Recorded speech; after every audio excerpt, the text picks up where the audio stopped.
É um prazer poder trazer a palavra e um privilégio também. Obrigado pelo convite, Sr. Lorenz. E nós vamos ainda nesse tema do Natal. Estamos no dia 26 e ainda estamos respirando o Natal. Vamos para Lucas, esse texto que o irmão Peterson leu para nós. E nós vamos tentar entender um pouco desse texto nessa manhã, sermos edificados pelo Senhor através da sua palavra. Vamos orar? Obrigado, Senhor, por sua palavra. Peço que o Senhor me ajude a transmiti-la de um modo que agrade ao Senhor, de modo íntegro, com clareza, com autoridade, com respeito, como convém àqueles que pregam a tua palavra, a tua santa palavra. Peço que o Senhor venha nos edificar nessa manhã, que a sua boa mão esteja sobre nós nesse momento, em nome de Jesus. Amém. Essa é a palavra de Deus e nós temos nesse texto aqui, então, uma palavra de Zacarias, que foi pai de João Batista. O texto principal que nós costumamos ler no Natal é Lucas 2. Então esse texto ele antecede o texto principal. E aqui na oração de Zacarias a gente vai ver algumas questões interessantes, mas se você puder resumir esse texto, você vai dizer para que somos salvos, ou para que o Messias veio. A pergunta que eu faço para você nessa manhã é: será que o Messias veio para você? Será que ele veio para... ele faz alguma diferença para você? Porque tem, para algumas pessoas, o Messias não faz diferença. A vida de Cristo não faz diferença. Algumas pessoas olham para o calendário e veem antes e depois de Cristo como um mero modo ali de escrever as datas, né? Mas para outros isso faz uma grande diferença. Algumas perguntas que podemos pensar aqui. A primeira é quando? Quando Cristo veio? Cristo veio há cerca de 2000 e... alguém sabe? Cerca de 2025 anos atrás, né? Ele nasceu em torno de 4 a.C. O pessoal que colocou a data acabou errando. Isso aí foi colocado muitos anos depois. Mas pelos eventos históricos a gente sabe que ele nasceu em torno de 4 a.C. Ele mesmo nasceu antes, né? Então não se preocupe com isso. Mas ele veio na nossa época. Então para você tentar apalpar essa data, às vezes deixar ela palpável, né? Você começa a pensar nos seus avós, aí você pensa nos avós dos seus avós, quando eles vieram, os avós dos seus avós, e você vai chegar em Cristo. Não são tantas gerações assim, não faz tanto tempo que ele veio. Quando você pensa dessa forma, você consegue meio que apalpar, né? A vida dele não faz tanto tempo. E Zacarias está olhando para essa questão e ele fala umas palavras muito fortes aqui que a gente vai tentar entender. Umas palavras fortes na época. Zacarias era um sacerdote, não era assim um sacerdote, mas era um sacerdote normal. E era casado com Isabel. E eles eram idosos já, não tinham filhos. E Deus então deu para eles um filho na velhice. E o seu filho se chamou João. E quando então tem essa questão, Zacarias, por alguma razão, por ter duvidado da promessa de Deus, Deus deixou ele mudo, mas depois então ele abre os lábios, né? Ele começa a falar, e aqui nesse ponto ele profetiza. Ele, cheio do Espírito Santo, profetizou no versículo 67. E aqui tem algumas pérolas, algumas joias que nós precisamos avaliar. Ele começa dizendo: bendito seja Deus de Israel, porque visitou e remiu o seu povo. Esse é um conceito usado nas Escrituras, de Deus visitando o seu povo. Parece estranho, né? Porque Deus, como que Deus visita o seu povo? O povo já é o povo de Deus, né? Mas esse é um conceito, quando Deus desce e faz alguma coisa grande, Deus visitou o seu povo. Nós cantamos bem, visita a tua igreja. Estranho, né? Visita a tua igreja. Mas esse é o conceito, é de Deus se fazer presente, Deus manifestar a sua graça, manifestar a sua obra, e de fato Deus visita o seu povo. Essa época foi uma época muito especial. Se você olhar para os anjos eles cantam bastante na criação. Jó fala sobre isso. Jó fala que quando Deus estava criando tudo, os anjos se rejubilavam, né? Os filhos de Deus se rejubilavam. Então, quando Deus estava criando tudo, os anjos estavam ali em polvorosa, cantando e celebrando. Os anjos depois se vestem para a guerra, tem carros e cavalos de anjos, né, pelejando no Antigo Testamento. Os anjos, eles visitam pessoas, eles visitam Abraão, Jacó, quando tem aquele sonho, que é um misto de realidade e sonho, ele vê os anjos subindo e descendo. Mas aqui especificamente no nascimento de Cristo, a gente sabe que daqui a pouco no capítulo 2 que os pastores veem os anjos chegando e cantando glória a Deus nas alturas, paz na terra aos homens a quem Ele quer ver. Então é um momento especial. Você não vê isso desde a criação do mundo. Você não vê isso depois. Você vê os anjos atuando de uma maneira talvez um pouco mais tímida, não menos majestosa, mas mais tímida, quando Cristo é elevado aos céus e dois de seus anjos falam para as pessoas. Mas aqui no Natal, né, nessa data tão importante, os anjos chegam. Os magi, que eram sacerdotes de uma tribo sacerdotal chamada Magi, que nós conhecemos como magos, eles vêm lá do Oriente, da região da Babilônia, para trazer os presentes para Cristo. Eles o adoram, eles se ajoelham diante dele. Deus fala com Maria, fala com José, Deus fala com vários outros. Então esse momento é um momento esperado. Quero que você imagine uma coisa. Imagina se Eva, não a Evinha, não a dona Eva, mas Eva, a nossa mãe lá do passado, né? A primeira mulher. Imagina ela durante todos esses anos pensando e se perguntando: o descendente que foi prometido já veio? Será que ele já chegou? Aí toda vez que os anjos começavam a se movimentar lá no céu, ela perguntava: é agora? É agora que ele vai chegar? E nessa data então aparece muitos anjos saindo. Eles não estão armados, eles estão, vamos dizer, com a beca do touro, né, para cantar. E ela fala: é agora? Chegou o descendente. O tão esperado descendente. Quando Eva caiu, e a Eva e seu esposo tomaram daquela fruta desobedecendo a Deus, a graça de Deus se manifestou e Deus falou: olha, o descendente dela vai esmagar a cabeça da serpente.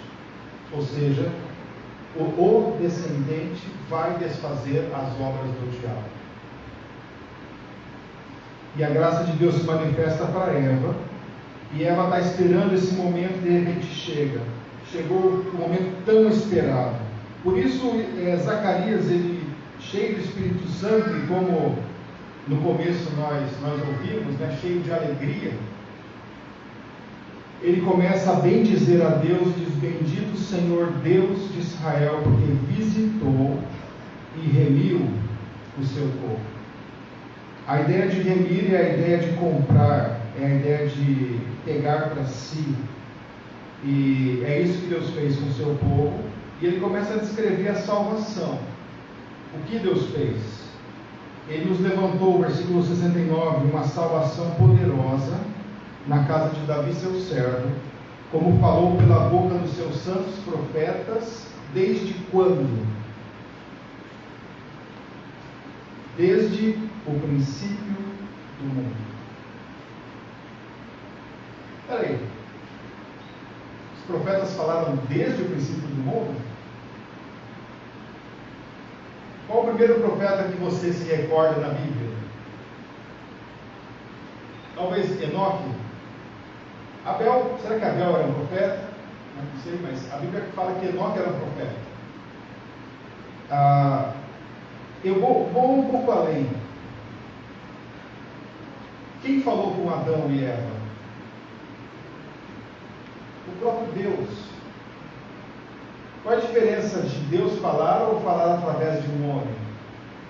De um profeta? É a mesma coisa. O próprio Deus, desde o princípio do mundo, falou sobre essa salvação. Qual foi a primeira menção dessa salvação? Quando ele falou que o descendente da mulher ia esmagar a cabeça da serpente. A serpente ia pegar o calcanhar dele, mas ele ia esmagar a cabeça da serpente. Eu quero chamar sua atenção para isso aqui, porque isso é importante.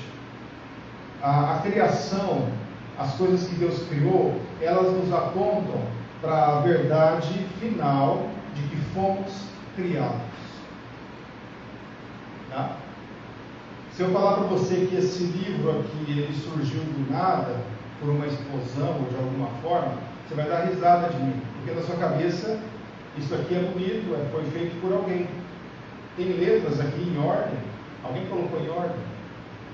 Então, quando você olha para o seu corpo, para qualquer coisa na natureza, qualquer coisa mesmo, você olha e fala, isso aqui não pode ter surgido do nada. Alguém tem que ter projetado isso. E deu trabalho. Então você não pode fazer isso. Mas pela criação eu consigo olhar para o designer. Né? Eu consigo olhar para quê?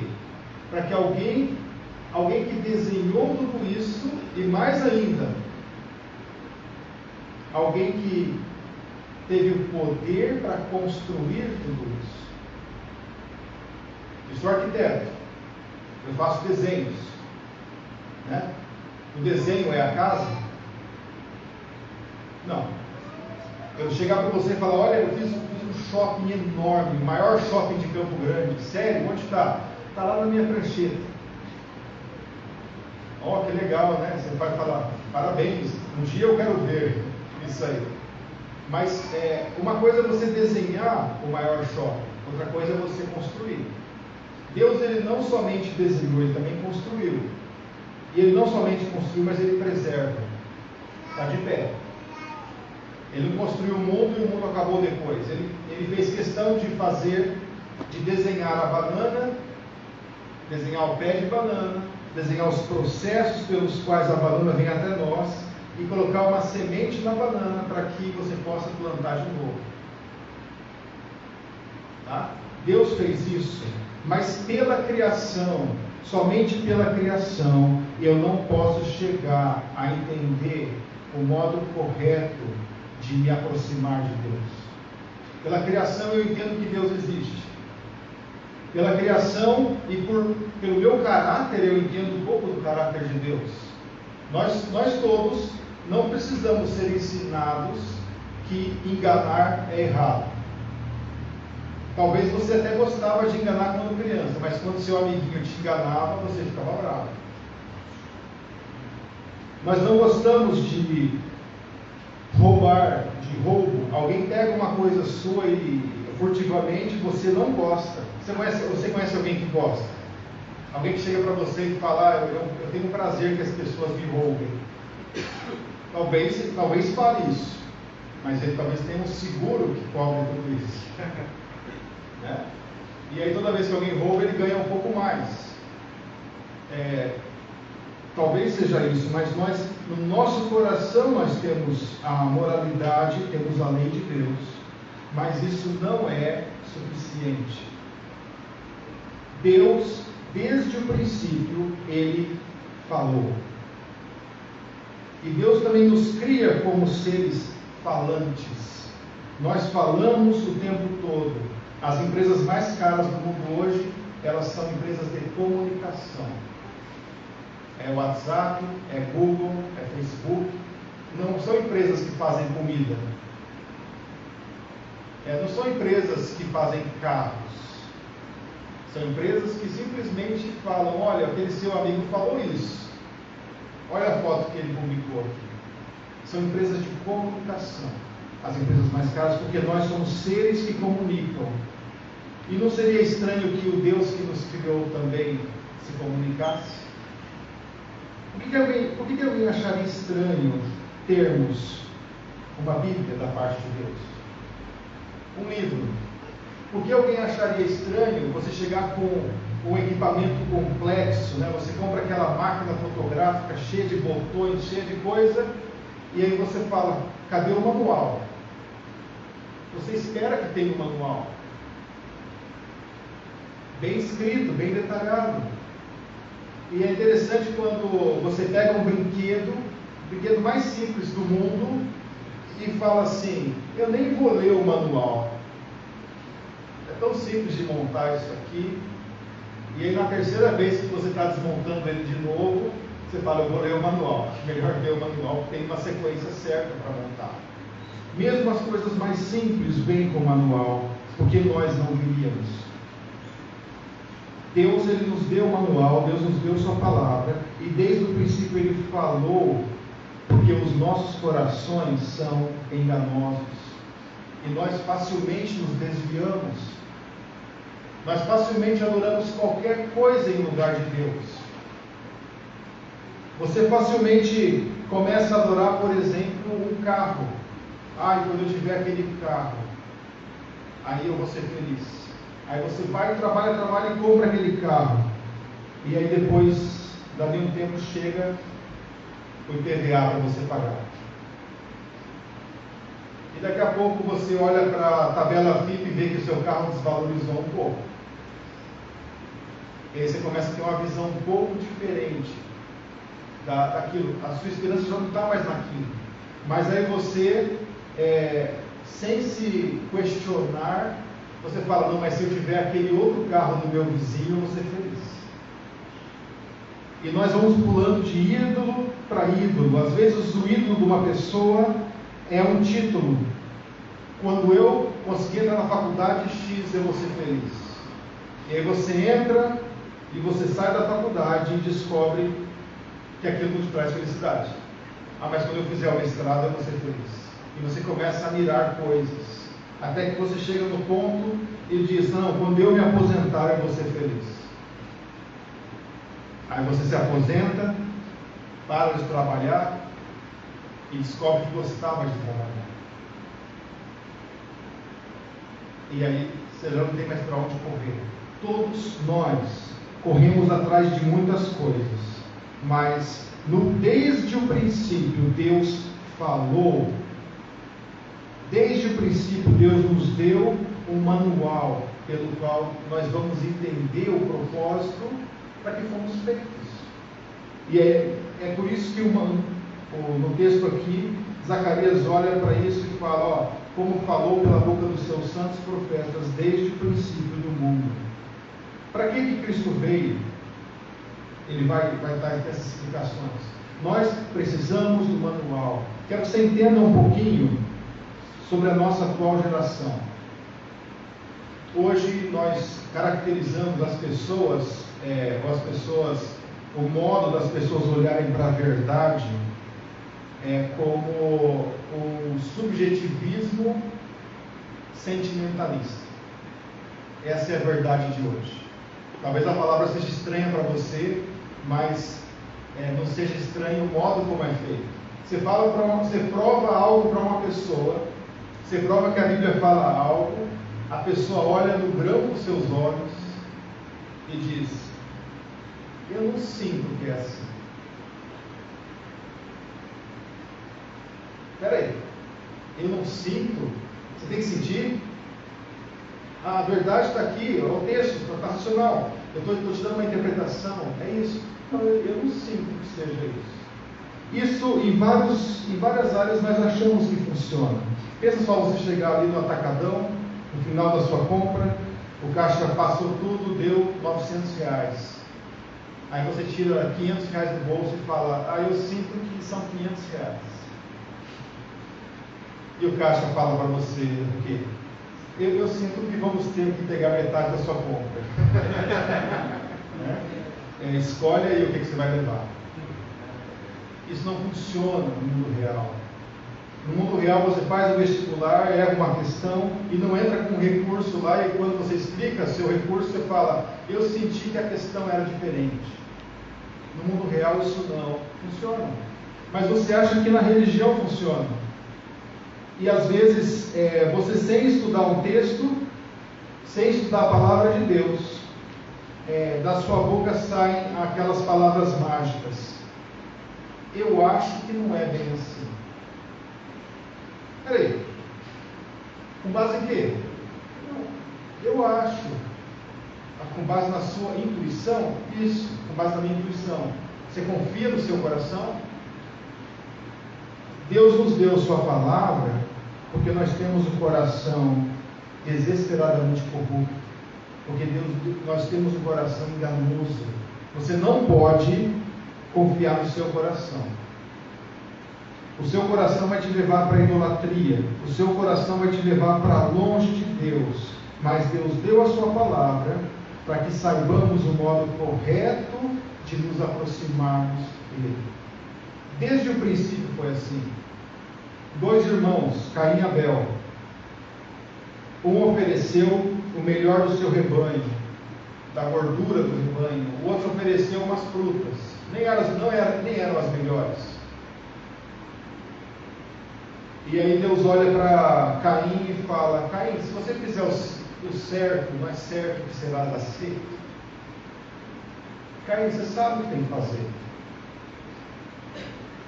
Nós precisamos da palavra de Deus para sabermos o modo correto de nos aproximarmos de Deus. E aí Deus fala sobre isso e Ele vai colocar o propósito da vida de Cristo.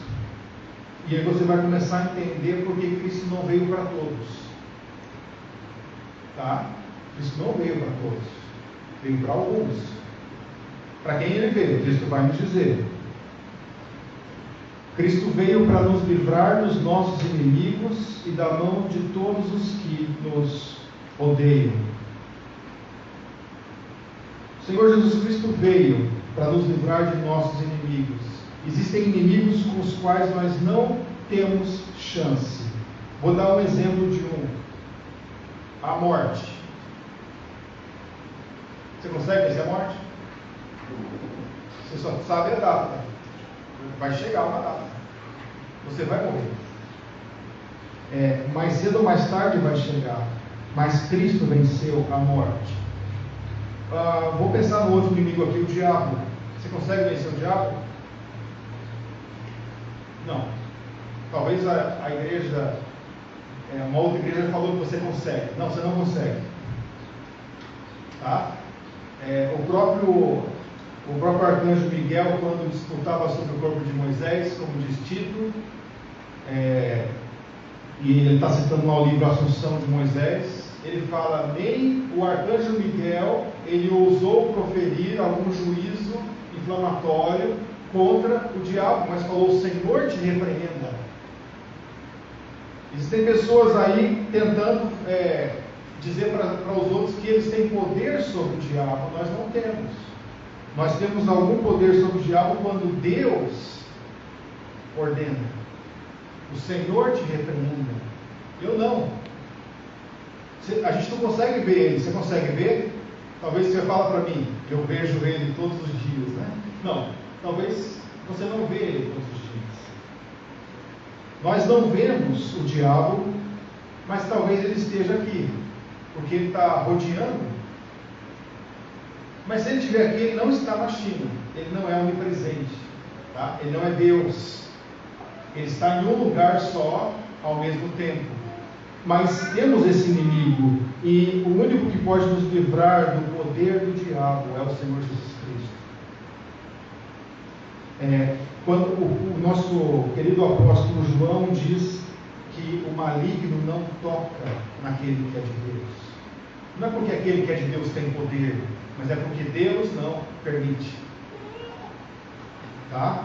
O diabo, ele está rodeando, ele está fazendo a sua obra, ele está nos acusando lá nos céus, mas ele é o nosso inimigo. Ele tem tentado destruir as nossas almas. mas no Senhor Jesus Cristo nós temos poder para sermos libertos disso. Mas também ele começa dizendo, versículo 72, para manifestar misericórdia a nossos pais e lembrar-se da sua santa aliança. Se Eva foi salva, foi porque simplesmente por causa dos méritos de Cristo. Se Abraão foi salvo, foi pela sua fé em Deus e foi nos méritos de Cristo. Porque Cristo morreu, para que Cristo morreu, foi para manifestar misericórdia a nossos pais. Como se dava a salvação no Antigo Testamento?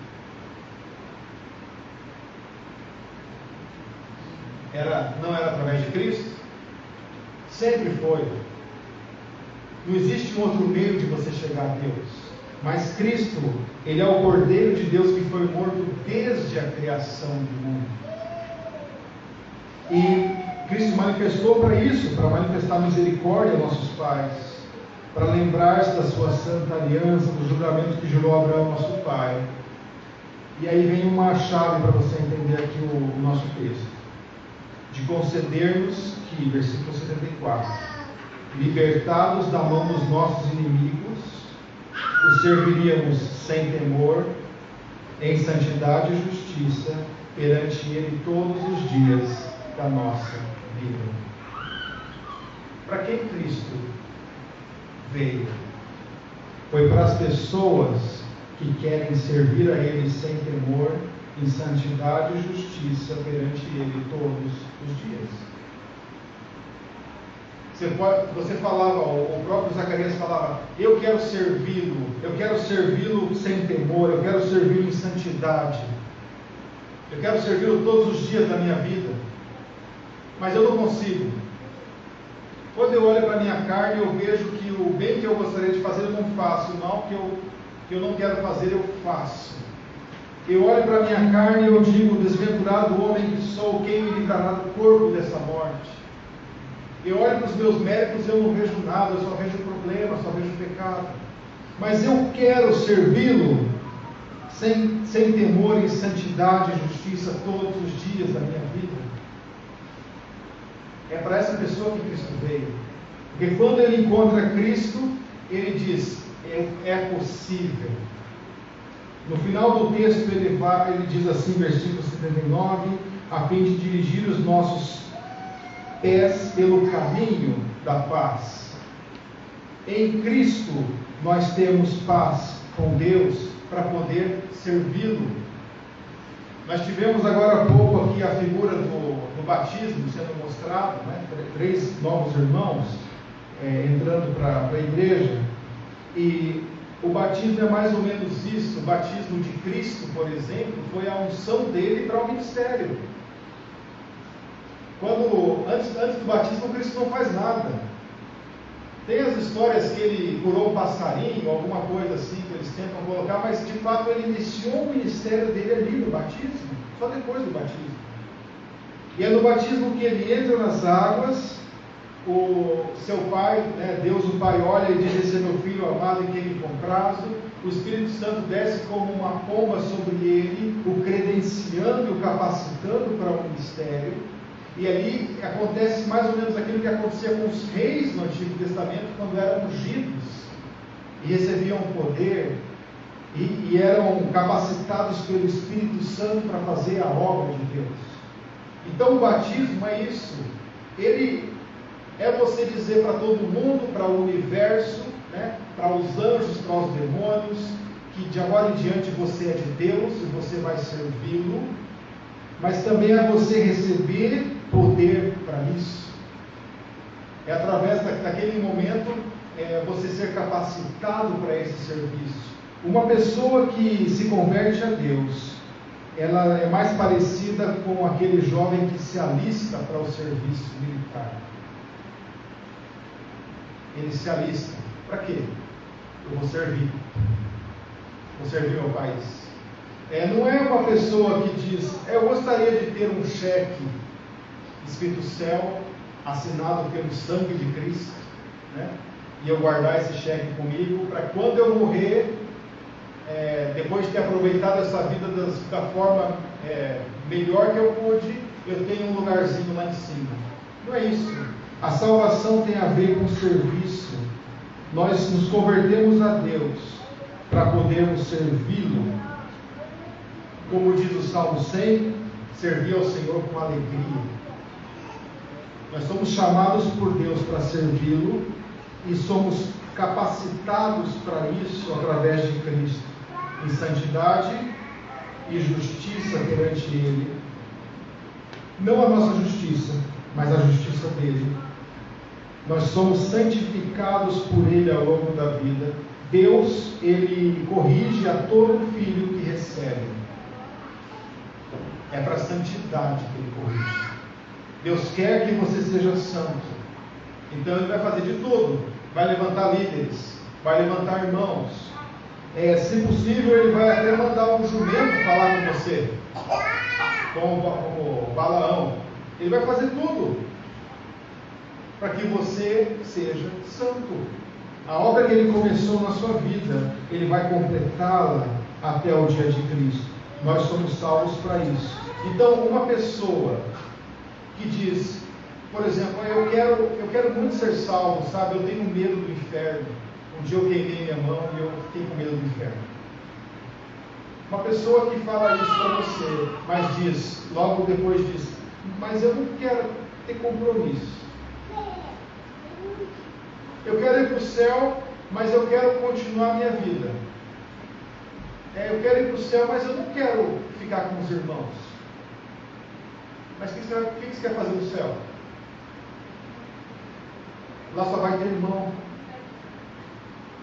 Eu quero ir para o céu, mas eu não quero adorar a Deus. O que você vai fazer no céu?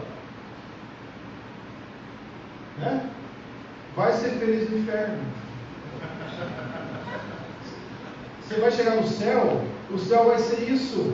Se você não tem prazer em estar com os irmãos, se você não tem prazer na palavra de Deus, se você não anseia pela santidade, e se você for para o céu vai ser um inferno. Mas eu tenho uma boa notícia para você. Você não vai para o céu. Fica tranquilo. Só que se você olha para esse texto e diz, Cristo veio, e Cristo me libertou dos meus inimigos, para que eu sirva sem temor, para que eu sirva em santidade e justiça perante Ele, todos os dias da minha vida. Se esse é o seu desejo, amém, você vai para o céu, porque em Cristo você pode. Em Cristo você pode ter acesso a Deus. Em Cristo você chega à misericórdia de Deus. Versículo 77, o finalzinho, ele fala sobre a remissão dos pecados.